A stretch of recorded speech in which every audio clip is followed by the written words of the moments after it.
A piece of history captured forever. Gwyneth was just 6 years old in this photo, taken after the Christmas of 1974, when she was evacuated to Sydney and into the care of the Red Cross. It helped us to realise that there were other people out there who cared about how we were and our situation. Thousands of Red Cross volunteers helped fill the cracks of an under-resourced rescue effort after Cyclone Tracy. They reunited families, found the missing, and set up mobile shelters, blood transfusions and fundraising hotlines. They also met evacuees in other parts of the country. And there was these great big white women coming running at us. But for Alita Fijo Elliott, who was only 12 years old when she was evacuated to Adelaide, the Red Cross also signified a change in her thinking. That was the first time white Australians made an impact and showed me and my family love.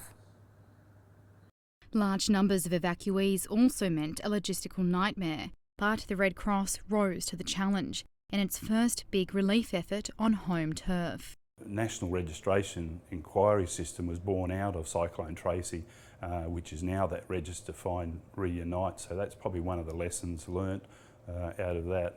Derek Scanlon was one of the first to get this system underway. The names of the people who'd gone by car before, that's when the inquiries coming in from family members, from employees or employers, so that's when I was asked to follow up.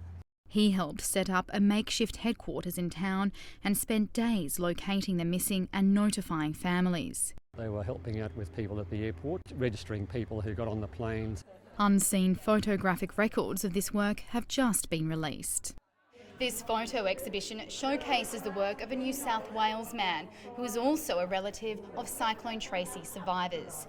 He arrived in Darwin several days after Tracy on a Hercules and spent 4 full days photographing this flattened town. He was also one of the first to record the tireless work of the Red Cross. 40 years on, and all of this kick-started a search for all those featured in the photographs. Gwyneth was the first to be found via Facebook. I think it's really important to remember where we've come from.